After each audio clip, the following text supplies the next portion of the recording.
Guys, welcome to my channel. അപ്പോൾ ഇത് ചെറിയൊരു ചിറ്റ് ചാറ്റ് വീഡിയോ പോലുള്ളൊരു വീഡിയോ ആണ് കേട്ടോ. നമുക്ക് കുറച്ച് കാര്യങ്ങൾ നമുക്കൊന്ന് ഷെയർ ചെയ്യാം. എനിക്കുണ്ടാകുന്ന അതേ എക്സ്പീരിയൻസ് തന്നെയാണോ നിങ്ങൾക്കും ഉണ്ടാകുന്നത് നമുക്കൊന്ന് ടെസ്റ്റ് ചെയ്ത് നോക്കാമല്ലോ. ഇല്ല, ചിലപ്പോൾ എനിക്ക് തോന്നും എനിക്ക് മാത്രമാണോ ഇങ്ങനെയൊക്കെ സംഭവിക്കുന്നത് എന്നുള്ളത്. അപ്പോൾ കാര്യം എന്താണെന്നല്ലേ, നമ്മൾ സ്റ്റിച്ച് ചെയ്യുന്നവരൊക്കെ ആണെങ്കിൽ നമ്മൾ കൂടുതൽ സമയം എടുത്തു പോകുന്ന കുറച്ച് ചില സന്ദർഭങ്ങളുണ്ട്. അത് എന്തൊക്കെയാണെന്ന് നമുക്ക് നോക്കിക്കളയാം അല്ലേ. അപ്പം ഒന്നാമത്തെ കാര്യമായിരിക്കും നമ്മളെ കയ്യിൽ കിട്ടുന്ന ചില മെറ്റീരിയലുകളിൻ്റെ നല്ല വശം ചീത്ത വശം തിരിച്ചറിയാൻ പറ്റാത്തൊരവസ്ഥ.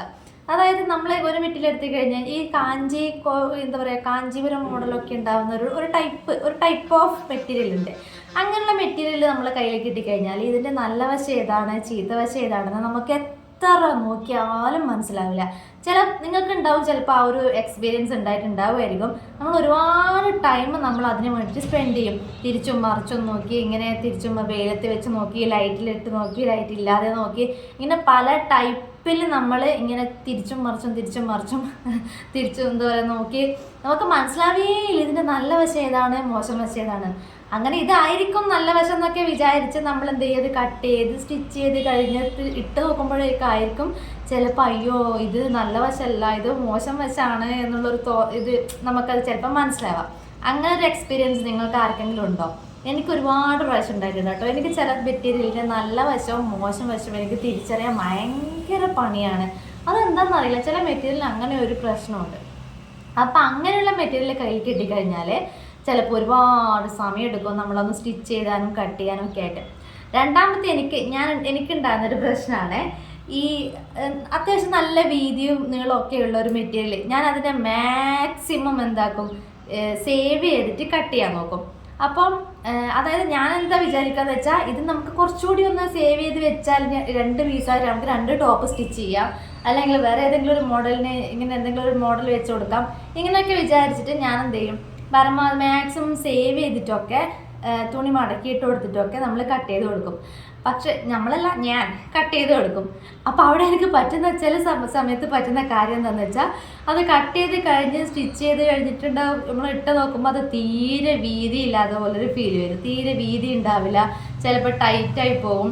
ചിലപ്പോൾ എന്താ പറയുക, നമ്മളിങ്ങനെ വിചാരിക്കും, നമ്മളെന്ന് പറയുന്നത് എൻ്റെ വായിൽ അങ്ങനെ വരുന്നുള്ളൂ, ഞാൻ വിചാരിക്കും ഇത്രയും വീതി ഉണ്ടല്ലോ അത് സ്റ്റിച്ച് ചെയ്ത് കഴിഞ്ഞാലും ആ ഒരു വീതിയിൽ തന്നെ ഉണ്ടാവുമായിരിക്കും. പക്ഷെ ചില മെറ്റീരിയൽ ഞാൻ കട്ട് ചെയ്ത് കഴിഞ്ഞിട്ട് സ്റ്റിച്ച് ചെയ്യുമ്പോഴൊക്കെ ആയിരിക്കും അയ്യോടാ ഇതിന് വീതി പോരാ, കുറച്ചുകൂടി വീതി വേണമായിരുന്നു എന്ന് വിചാരിക്കുന്നത്. അപ്പോൾ അങ്ങനെ ചില മെറ്റീരിയൽ എനിക്ക് വേസ്റ്റായി പോയിട്ടൊക്കെ ഉണ്ട്. ചില മെറ്റീരിയലൊക്കെ ഞാൻ കട്ട് ചെയ്തിട്ടൊക്കെ തുണി, അതായത് ആവശ്യത്തിന് തുണി അതിലുണ്ടാകും, പക്ഷെ എൻ്റെ ഒരു പിശുക്ക് കാരണം ഞാൻ എന്ത് ചെയ്യും, ആ ആവശ്യത്തിനുള്ള തുണിയിൽ നിന്ന് പിന്നെയും എന്തെങ്കിലുമൊക്കെ സ്റ്റിച്ച് ചെയ്യാമെന്നൊക്കെ വിചാരിച്ചിട്ട് തുണി സേവ് ചെയ്തിട്ട് കട്ട് ചെയ്ത് വെക്കും. അപ്പോൾ ചിലപ്പോൾ സ്റ്റിച്ച് ചെയ്യുന്ന സമയത്ത് കുറച്ച് അപാകതകളൊക്കെ വന്നു പോയി കഴിഞ്ഞിട്ടുണ്ടെങ്കിൽ ആ ഒരു ഭാഗം ഒന്നും ചെയ്യാൻ പറ്റാതെ ആയിപ്പോകും. അതായത് ആ മെറ്റീരിയൽ മൊത്തത്തിൽ അങ്ങനെ കളയേണ്ടി വരും. അപ്പോൾ അങ്ങനെ ഒരു മിസ്റ്റേക്ക് എനിക്ക് എപ്പോഴും പറ്റാറുണ്ട് കേട്ടോ. എനിക്കാണെങ്കിൽ ഏത് മെറ്റീരിയൽ കിട്ടിയാലും ഞാൻ വിചാരിക്കും ഇത് അത്യാവശ്യം നല്ല വീതിയുണ്ട്, അപ്പം ആ ഒരു രീതിയിലൊന്ന് മടക്കിയിട്ട് കൊടുത്തിട്ടൊക്കെ അഡ്ജസ്റ്റ് ചെയ്തിട്ടൊന്ന് കട്ട് ചെയ്ത് കൊടുത്താൽ നമുക്ക് തുണി അത്രയും ലാഭിക്കാമല്ലോ എന്നൊക്കെ. ലാഭിക്കാനൊക്കെ പറ്റും, അങ്ങനെ ഞാൻ ലാഭിച്ചിട്ടുമുണ്ട്. ഞാൻ ഒരു ടോപ്പ് സ്റ്റിച്ച് ചെയ്യേണ്ട തുണി കൊണ്ട് 2 ടോപ്പ് സ്റ്റിച്ച് ചെയ്തിട്ടൊക്കെ ഉണ്ട്. പക്ഷെ ചില മെറ്റീരിയലിൽ അങ്ങനെ പിശുക്ക് കാണിച്ചിട്ട് അങ്ങനെ പിശുക്ക് കാണിച്ചിട്ട് എടുക്കുമ്പോൾ എനിക്ക് വീണ്ടും അബദ്ധങ്ങൾ പറ്റാറുണ്ട് കേട്ടോ. എനിക്ക് മെറ്റീരിയൽ തികയാണ്ട് വരും, പിന്നെ ലാസ്റ്റ് ഒന്നും ഇല്ലാത്തൊരവസ്ഥയിലായി പോകും. പിന്നെയുള്ളൊരു കാര്യം എന്താണെന്ന് വെച്ചാൽ നമ്മൾ സ്റ്റിച്ച് ചെയ്യുന്ന അത്രയും സമയം ഒരു പ്രശ്നവും മെഷീൻ ഉണ്ടാവില്ല. അത് എല്ലാവർക്കും ഉണ്ടാകുന്ന ഒരു ഫേസ് ചെയ്യുന്നൊരു പ്രശ്നം തന്നെയാന്ന് തോന്നുന്നു. ഒരു പ്രശ്നം ഉണ്ടാവില്ല. ഞാൻ വെറുതെ ഇങ്ങനെ എന്തെങ്കിലും കീറുതൊക്കെ അടിക്കുന്നൊക്കെ ആണെങ്കിൽ നല്ല നീറ്റിൽ ഇങ്ങനെ 2 സൈഡും ഒരേ സ്റ്റിച്ചൊക്കെ വീണ് നല്ല നീറ്റിൽ സ്റ്റിച്ചിങ് വീഴുവേ.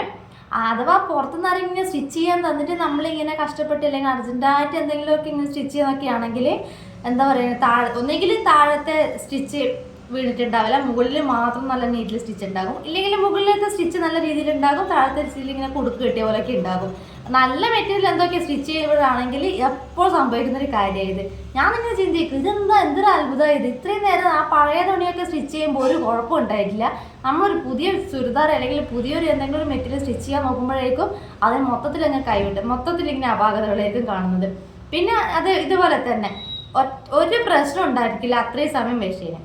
നമ്മളൊരു നൂലൊക്കെ ഇട്ട് തുണിയൊക്കെ സെറ്റാക്കി വെച്ച് നമ്മൾ സ്റ്റിച്ച് ചെയ്യാതൊക്കെ നൂല് പൊട്ടിപ്പൊക്കെ ഏറ്റവും ഈ തയ്ക്കുന്നവർക്ക് നന്നായിട്ട് അറിയുന്നൊരു കാര്യമായിരിക്കും ഈ എന്താ പറയണ്ട, നൂല് പൊട്ടി പോകുന്നതിനേക്കാളും വൃത്തിയിട്ട ഒരു സ്വഭാവം മെഷീന് വേറെ ഇല്ല. ഇടയ്ക്കിടയ്ക്ക് ഈ നൂല് പൊട്ടിപ്പോയിക്കൊണ്ടേ നിൽക്കുക. നല്ല നീറ്റിലിങ്ങനെ സ്റ്റിച്ച്, ചിലപ്പോൾ എനിക്ക് അറിയാൻ പറ്റില്ല നൂല് പൊട്ടി എന്നുള്ളത്. ഞാനിങ്ങനെ ഒരു ലൈന് ഫുള്ളായിട്ട് ഇങ്ങനെ സ്റ്റിച്ച് ചെയ്ത് ഇങ്ങനെ അറ്റം വരെ ചവിട്ടി നല്ല സ്മൂത്തായിട്ട് ഇങ്ങനെ ചവിട്ടിക്കൊണ്ട് നിന്ന് ലാസ്റ്റ് ആയിരിക്കും ഇതെന്താണ് സ്റ്റിച്ച് വീഴാതെന്ന് വെച്ചിട്ട് നോക്കുമ്പോഴായിരിക്കും നൂല് പണ്ടേ പൊട്ടിപ്പോയിട്ടുണ്ടാകും. ചിലപ്പോൾ എനിക്ക് അറിയാൻ വരെ പറ്റുന്നറിയില്ല. അപ്പം അങ്ങനെയുള്ളൊരു പ്രശ്നം, നൂല് പൊട്ടിയത് ചിലപ്പോൾ അറിയാതിരിക്കില്ല. ഈ നൂല് എങ്ങനെയാണ് എനിക്ക് മനസ്സിലാകുന്നില്ല, ഇതെങ്ങനെയാണ് ഇവർക്ക് ഇങ്ങനെ മനസ്സിലാകുന്നത്, ഈ മെഷീനൊക്കെ ഇങ്ങനെ മനസ്സിലാകുന്നത്. നമ്മളൊരു നല്ല മെറ്റീരിയലാണ് സ്റ്റിച്ച് ചെയ്യാൻ പോകുന്നത്, അല്ലെങ്കിൽ അർജൻറ്റായിട്ട് മെറ്റീരിയൽ സ്റ്റിച്ച് ചെയ്യുന്നതാണ്. ഇതൊക്കെ ഈ മെഷീൻ അറിഞ്ഞുകൊണ്ട് നമുക്ക് പണി തരുന്ന പോലെയാണ്. പിന്നെയുള്ളൊരു കാര്യമാണ് അത് ഒന്നാമത്. പിന്നെയുള്ളൊരു കാര്യമാണ്, എല്ലാവർക്കും ഇത് എക്സ്പീരിയൻസ് ആണോ എന്ന് എനിക്കറിയില്ല കേട്ടോ. ഞാൻ എൻ്റെ ഒരു എക്സ്പീരിയൻസാണ് ഞാൻ പറയണത്. നമ്മൾ ചില പീസസൊക്കെ ഇങ്ങനെ ചെറിയ ചെറിയ കട്ട് പീസൊക്കെ ആണെങ്കിൽ നമ്മളിങ്ങനെ കട്ട് ചെയ്ത് വെക്കും. ചില പീസ് നമ്മൾ എത്ര പരതിയാലും കാണില്ല, നമ്മൾ അതിൻ്റെ കൂടെ തന്നെ ആയിരിക്കും വെച്ചിട്ടുണ്ടാവുക. എന്നാലും നമ്മളിങ്ങനെ തിരിച്ചും മറിച്ചും നോക്കിയാൽ ഇത് ഏതായിരുന്നു നമ്മൾ ഫ്രണ്ടിന് വേണ്ടി കട്ട് ചെയ്ത് വെച്ചത്, അല്ല ബാക്കിന് വേണ്ടി ഇതിലേതായിരുന്നു കട്ട് ചെയ്ത് വെച്ചത്, നമുക്ക് തന്നെ ചിലപ്പോൾ മനസ്സിലായെന്ന് വരില്ല. പിന്നെയും നമ്മൾ ടാപ്പൊക്കെ എടുത്തിട്ട് ഒന്നിങ്ങനെ അളന്ന് നോക്കി, ഓ ഇത് ഫ്രണ്ടാണ്, ഇത് ബാക്കാണ്, ഇങ്ങനെ കൺഫ്യൂഷൻ വരും. നമ്മൾ കട്ട് ചെയ്ത് വെച്ചിട്ടുള്ള ഡിസൈൻ ചെയ്യാനൊക്കെ എടുത്ത് വെച്ചിട്ടുണ്ടാകുന്ന പീസൊക്കെ ഉണ്ടാവില്ലേ, ആ ഒരു പീസൊക്കെ ചിലപ്പോൾ നമുക്ക് കൺഫ്യൂഷൻ വരും. വീണ്ടും അത് അളന്ന്, ഓ ഇത് ഇതിൻ്റെതാണ്, ഇത് ബാക്കിൻ്റെതാണ്, ഇത് ഫ്രണ്ടിൻ്റെതാണെന്നുള്ള ലെവലിൽ നമ്മളതിനെ വീണ്ടും അളന്ന് നോക്കിയിട്ടൊക്കെ വേണം കണ്ടുപിടിക്കാൻ. അത്രയും നേരം ഒരു കുഴപ്പമുണ്ടാവില്ല, നമ്മൾ പെട്ടെന്ന് മറവി സംഭവിക്കും. ഇതെങ്ങനെയാണ് എവിടെ വെച്ചിരുന്ന് എല്ലാത്തിനും. നമ്മളിപ്പോൾ കത്രികയാണെങ്കിലും അത് അത്രയും നേരം നമ്മളെ മുന്നിൽ ഇങ്ങനെ കിടക്കുന്നുണ്ടാകും. പെട്ടെന്ന് എന്തെങ്കിലും നമ്മൾ കട്ട് ചെയ്ത് വേണ്ടി പരതി നോക്കുമ്പോഴത്തേക്ക് കത്രിക കാണുന്നുണ്ടാവില്ല. ഒരു വല്ലാത്തൊരവസ്ഥയാണ് അത്. ഇതിന് അറിഞ്ഞുകൊണ്ട് നമുക്ക് പണി തരുന്ന പോലെയൊക്കെയാണ്.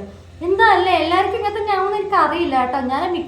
എനിക്ക് മിക്കപ്പോഴും പറ്റുന്നൊരു അബദ്ധം ഇത് തന്നെയാണ്. എനിക്ക് ഏറ്റവും കൂടുതൽ ഞാൻ ഈ സ്റ്റിച്ചിങ്ങിലൊന്നല്ല, ഞാൻ ഒരുപാട് ടൈം എടുക്കാം. എനിക്ക് ഏറ്റവും കൂടുതൽ ടൈം എടുക്കുക ഒന്നാമത്തെ കാര്യം കട്ടിങ്ങിലാണ്. കട്ടിങ്ങിൽ എനിക്ക് തീരാത്ത കൺഫ്യൂഷൻ ആയിരിക്കും. ഇത് ഇങ്ങനെയായിരിക്കോ, ഇങ്ങനെ തന്നെയാണോ, ഒരു 4-5 പ്രാവശ്യമെങ്കിലും ഒന്ന് അളന്ന് നോക്കി കൃത്യമായിട്ട് കഴിഞ്ഞതിന് ശേഷം മാത്രമേ എനിക്ക് കട്ട് ചെയ്യാൻ പറ്റുള്ളൂ. സ്റ്റിച്ചിങ് ചടപടയെന്ന് പറഞ്ഞിട്ട് ചിലപ്പോൾ തീർക്കും, മെഷീൻ പണി തന്നിട്ടില്ല എങ്കിൽ. പക്ഷെ കട്ടിങ് എനിക്ക് കുറച്ച് എന്താ പറയുക, ഒരു തൃപ്തി ആവില്ല. കട്ട് ചെയ്തിട്ട് കട്ടിങ്ങിൽ തെറ്റിപ്പോയിട്ടുണ്ടെങ്കിൽ തീർന്നു, ഒന്നും ചെയ്യാൻ പറ്റില്ലല്ലോ. സ്റ്റിച്ചിങ്ങിൽ തെറ്റിക്കഴിഞ്ഞിട്ടുണ്ടെങ്കിൽ നമുക്ക് എന്താക്കാം, സ്റ്റിച്ച് മൊത്തത്തിലൊന്ന് അഴിച്ച് കളഞ്ഞിട്ടെങ്കിലും നമ്മൾ എന്താ പറയുക റെഡിയാക്കി വെക്കാം. പക്ഷെ കട്ടിങ്ങിൽ തെറ്റിപ്പോയിട്ടുണ്ടെങ്കിൽ നമുക്ക് ഒന്നും ചെയ്യാൻ പറ്റില്ല, പുതിയ മെറ്റീരിയൽ വാങ്ങിക്കേണ്ടി വരും. പിന്നെയൊരു പ്രശ്നമാണ് ഈ നമ്മൾ ഷോൾഡർ ജോയിൻ ചെയ്യില്ലേ. ഷോൾഡർ ജോയിൻ ചെയ്യുമ്പോൾ ഞാൻ ഷോൾഡർ ജോയിൻ ചെയ്യുന്നത് എങ്ങനെയാണെന്ന് വെച്ചാൽ, നമ്മളെ നമ്മുടെ ഈ ഒരു സ്റ്റിച്ച് കാണാത്ത വിധത്തിൽ നമ്മൾ സ്റ്റിച്ച് ചെയ്യില്ലേ, ഫ്രണ്ട് പീസ് ഉള്ളിലൊക്കെ വെച്ചിട്ട് മടക്കിയിട്ടൊക്കെ, ആ ഒരു രീതിയിലാണ് ഞാൻ ഷോൾഡർ ജോയിൻ ചെയ്യുക. അതായത് നമ്മൾ ഇവിടുത്തെ തയ്യൽ കാണില്ല. അപ്പോൾ ആ ഒരു ടൈമിൽ മൊത്തം നമ്മൾ ഷോൾഡറൊക്കെ ജോയിൻ ചെയ്ത് ഇങ്ങനെ തിരിച്ചിട്ട് കൊടുക്കുമ്പോഴായിരിക്കും പുറത്തേക്ക് നല്ല വശം അകത്തേക്ക് നല്ല വശം, പുറത്തേക്ക് ചീത്ത വശം വരിക. വീണ്ടും അതൊക്കെ സ്റ്റിച്ച് തുന്നൊക്കെ അഴിച്ചു കൊടുത്ത് വീണ്ടും നല്ല രീതിയിൽ വീണ്ടും നമ്മൾ മാറ്റി കൊടുക്കേണ്ടി വരും. മിക്ക ആൾക്കാരെയും ഈ സ്റ്റിച്ചിങ്ങിലൊന്നല്ല ഇങ്ങനെ സമയം പോകുന്നത്, നമ്മൾ സ്റ്റിച്ച് ചെയ്യുമ്പോൾ അല്ലെങ്കിൽ കട്ട് ചെയ്യുമ്പോൾ പറ്റുന്ന അബദ്ധത്തിലാണ് ഏറ്റവും കൂടുതൽ ടൈം എടുക്കുക. എന്തൊരവസ്ഥയാണ്. ഞാൻ ചിലപ്പോൾ ഇങ്ങനെ ആലോചിക്കും, എത്ര പ്രാവശ്യം സ്റ്റിച്ച് ചെയ്തു എന്നിട്ട് എന്താ ഇങ്ങനെ മാറിപ്പോകുന്നത് നോക്കി. എനിക്ക് എപ്പം പറ്റുന്നൊരു കാര്യമാണിത്.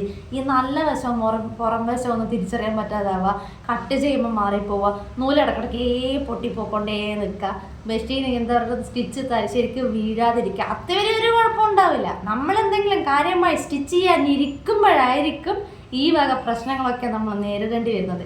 ഞാൻ സ്റ്റിച്ച് ചെയ്യുമ്പോൾ ഒരു ബേസിക്കായിട്ടുള്ള പ്രശ്നങ്ങൾ ഇതൊക്കെയാണ്. നിങ്ങൾക്കും അങ്ങനെ തന്നെയാണോ, അല്ലെങ്കിൽ എനിക്ക് മാത്രമേ ഉള്ളൂ ഇതൊക്കെ? ഇങ്ങനെ ഈ ടേപ്പ് ഉണ്ടല്ലോ, നമ്മൾ അത്രയും നേരം ഇവിടെയൊക്കെ ഇങ്ങനെ കിടക്കുന്നുണ്ടാവുമേ.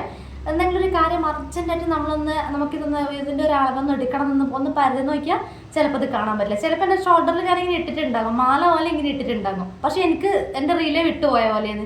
ഇത് എനിക്ക് എൻ്റെ മാത്രം പ്രശ്നമാണോ അല്ലെങ്കിൽ എല്ലാവർക്കും ഉള്ള പ്രശ്നം തന്നെയാണോ എന്ന് എനിക്കറിയില്ല കേട്ടോ.